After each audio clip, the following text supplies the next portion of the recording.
Salut les filles, Shabbat Shalom. Aujourd'hui, Parashat Korach, le Rabbi parle de Gimel Tammuz, Yud Bet Tammuz et Yud Gimel Tammuz.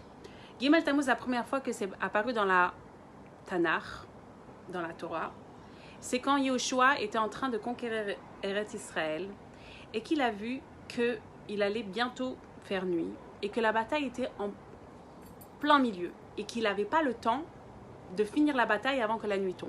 Donc qu'est-ce qu'il a fait? Il a arrêté le soleil. On va expliquer pourquoi. Ensuite, avec Gimel Tammuz, qu'est-ce qui s'est passé dans la Chassidut Chabad? Le rabbi précédent a reçu l'annonce que la sentence de peine de mort a été retournée en...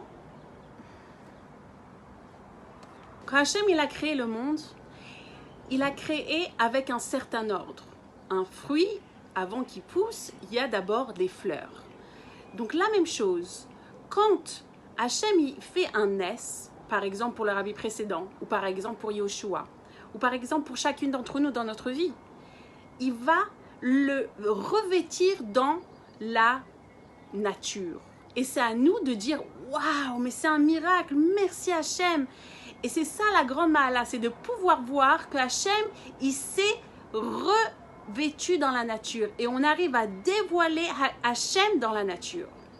Et le rabbi continue en disant, si on prend la parashat Korach et Chukat, c'est presque les mêmes lettres, c'est Chok. Et avec Korach, c'est avec un Resh. Et avec Chukat, c'est avec un Taf. Donc c'est Resh et Taf, la différence entre Resh et Taf. Korach, lui, c'est parti d'un bon sentiment. Lui, il était déjà dans un niveau tellement élevé qu'il s'est dit, mais on veut tous être des Kohanim. Moi aussi, j'ai envie d'être un Kohen. C'est pas seulement pour Aaron. Le problème, c'est que c'était pas revêtu dans la nature. C'est important de être dans les lois de la nature. Hachem, il a créé le monde avec un certain ordre. Un fruit, avant de devenir un fruit, il a d'abord une fleur. Donc, comme on l'a vu dans la paracha, qu'il y a des fleurs du fruit de l'amande qui ont poussé. Korach, lui, il était un tellement grand sadique, il a déjà vu le monde, comment il sera dans le monde futur. Mais ce n'était pas revêtu dans les lois qu'Hachem il a mis dans ce monde-là. Donc, c'est la lettre Resh. Il y a la Marshava, il y a le Dibour. Mais le Chok, il doit être dans le Maasé, dans le monde ici présent. Le Taf, il a la troisième barre qui le soutient. Hachem, il a créé ce monde pour qu'on puisse le vivre, qu'on le fasse des mitzvot dans ce monde. Ça ne doit pas rester quelque chose de théorique. C'est quelque chose qu'on doit révéler. On doit révéler Hachem dans le monde. À travers les limites que Hachem il a instaurées dans ce monde, on doit pouvoir dévoiler l'illimité. On doit pouvoir dévoiler Hachem. Et donc, c'est pour ça qu'en faisant la mitzvot, en étudiant la Torah, on arrive à dévoiler Hachem dans ce monde. Par exemple, quand on regarde Eretz Israël, on se dit, quoi? Il y a 70 ans, ce pays n'existait pas? C'est au-dessus de la nature. C'est pas normal ce qui se passe ici.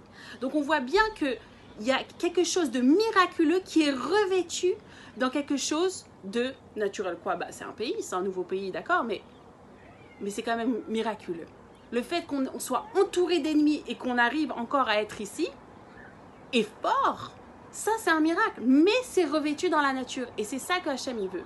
Il veut que ce soit revêtu dans la nature et que c'est à nous de voir le miracle, même quand c'est revêtu dans la nature. Et ça me rappelle un petit peu le travail qu'on fait en thérapie aussi, dans le sens où, d'ailleurs, le Hayom Yom, cette semaine, il disait que quand quelqu'un a un problème, il y a sirena. Il y a deux manières de s'en occuper. Soit on en parle avec quelqu'un, soit on n'y pense plus.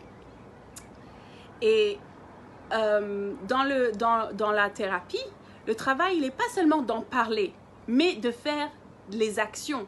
Ça ne doit pas rester au niveau de la théorie. Ah, je sais que je dois me sentir bien. Non, je dois faire des actions concrètes qui vont faire que je vais me sentir bien, qui sont à l'opposé de mon statut que j'ai maintenant, que ce soit un statut d'angoissé ou un statut de déprimé. Je dois faire des actions qui sont à l'opposé pour pouvoir changer mes sentiments en quelque chose de plus positif. Voilà, Shabbat Shalom, des bonnes nouvelles.